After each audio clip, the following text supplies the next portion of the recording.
મિત્રો આખી ગવાર બટાકા અને દહીં નાખીને બનાવ્યું છે. તો ગવાર બટાકા દહીંનું શાક બનીને તૈયાર થઈ ગયું આખી ગવારનું. જય શ્રી કૃષ્ણ, રાધે રાધે, જય દ્વારકાધીશ, હર હર મહાદેવ. મિત્રો સ્વાગત છે તમારું મારા નવા બ્લોગમાં. ચાલો મિત્રો, વિડીયોમાં બન્યા રહેજો. વિડીયો સારા લાગે તો લાઇક, શેર, કોમેન્ટ કરજો અને ચેનલ પર ન હોય તો સબસ્ક્રાઈબ કરવાનું ભૂલતા નહીં. તો ચાલો મિત્રો, હવે બનાવી દઈએ ફટાફટ આપણે શાક. તો આજે આખી ગવારનું શાક બનાવું છું. 250 ગવાર છે, મસ્ત ધોઈ કાઢી છે ને. તો આજે આખી ગવારનું શાક બનાવું છું, પણ દહીં નાખીને. આ બટાકા છે, મેં આવી રીતે મોટા આવી રીતે પીસ કાપી કાઢ્યા છે, લાંબા. અહીંયા 2 ડુંગળી સમારી છે, 1 મોટું ટામેટું. પછી અહીંયા મસાલો મેં વાટીને તૈયાર રાખ્યો છે, લીલા મરચાં, ધાણા, લસણ, આદું બધું તૈયાર. જીરું બીરું નાખીને આ મીઠી લીમડી, એટલે બધું મેં તૈયારી કરી દીધી છે. તો આજે બનાવું છું આખી ગવારનું શાક, ગવાર બટાકાનું દહીંવાળું.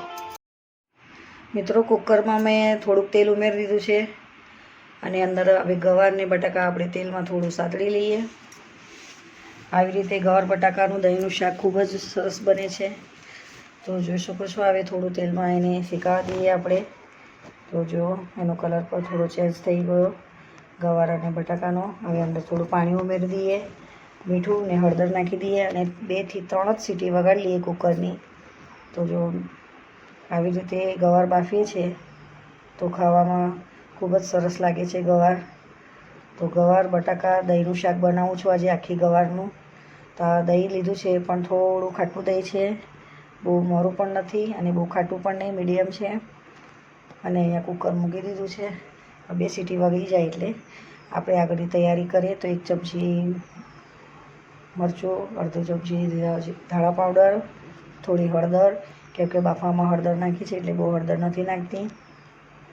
આવી રીતે બધું મિક્સ થઈ જાય દહીં જોડે એટલે આપણે કઢાઈમાં આવે તેલ મૂકી દીધું છે 2 પરી. હવે અંદર થોડું જીરું નાખી દઈએ, મીઠી લીમડી નાખી દઈએ અને ડુંગળી શેકાવા ડુંગળી નાખી દઈએ. ચાલો, તો હવે ડુંગળી બરાબર શેકાઈ જાય પછી આપણે ટામેટાં નાખીશું. તો જો ડુંગળી બરાબર શેકાઈ જશે, કલર ડુંગળીનો એકદમ ચેન્જ થઈ જશે. તો આ રીતે ડુંગળી સરસ શેકાઈ જાય પછી આપણે ટામેટાં નાખી દઈએ. અને ટામેટાં ચડવા માટે થોડું આપણે મીઠું નાખીશું, કેમ કે બાફવામાં થોડું મીઠું નાખ્યું છે ગવારની અંદર, એટલે આમાં થોડું મીઠું નાખી દઈએ. પછી બરાબર ટામેટાં શેકાઈ જાય એટલે જે મેં મસાલો વાટીને તૈયાર રાખ્યો હતો લીલા મરચાંનો, તે અંદર ઉમેરી દઈએ. આવી મસાલો બરાબર શેકાય ત્યાં લગીને આપણે થોડું શેકીએ એને ટામેટાં જોડે. તો જો અહીંયા ગવારને બટાકા પણ બફાઈ ગયા છે અને અહીંયા મસાલો પણ શેકાઈ ગયો. હવે જે દહીંવાળો મસાલો તૈયાર કર્યો તો આપણે દહીંમાં નાખીને તે અંદર ઉમેરી દઈએ અને થોડું એને પણ હલાવીને શેકાવા દઈએ. તો આવી રીતે બધો મસાલો એક થઈ જાય, ટામેટાં, ડુંગળી અને બધો મસાલો. હવે ગવાર નાખી દઈએ, ગવાર બટાકા જે આખી ગવારનું શાક બનાવું છું દહીંમાં નાખીને. તો જુઓ મિત્રો, બટાકા અને ગવાર પણ સરસ ચડી ગયા છે અને અંદર નાખી આવી સરસ આપણે હલાવી દઈએ. આવી રીતે બધું મિક્સ કરી દઈએ એટલે મસાલો બધું એક સરખો રસ થઈ જાય ગવાર બટાકા જોડે અને દહીં. હવે થોડુંક પાણી નાખી દઈએ અંદર પહેલાં દહીંના વાટકાની અંદરથી, એટલે ઓર પણ થોડું શેકાવામાં થોડી એને થઈ જાય.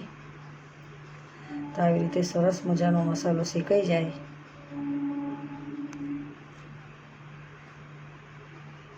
તો જોઈ શકો છો મિત્રો, બધું પાણી બળી ગયું, મસાલો પણ સરસ શેકાઈ ગયો ગવાર બટાકા જોડે અને દહીં જોડે. જોઈ શકો છો તમે. તો સરસ મજાનું આખી ગવાર બટાકાનું દહીંનું શાક બનીને તૈયાર થઈ ગયું. આખી ગવારનું જોઈ લો. તો આ રીતે ગવારનું શાક બનાવવાથી ખૂબ જ ટેસ્ટી લાગે છે, ખાવામાં પણ સરસ લાગે છે દહીં ગવાર બટાકાનું. તો જો મિત્રો, સરસ મજાનું શાક બનીને તૈયાર થઈ ગયું આખી ગવારનું. હવે ઉપરથી આપણે થોડા ધાણા નાખી દઈએ. તો બનીને રેડી થઈ ગયું આખી ગવાર બટાકા દહીંનું શાક.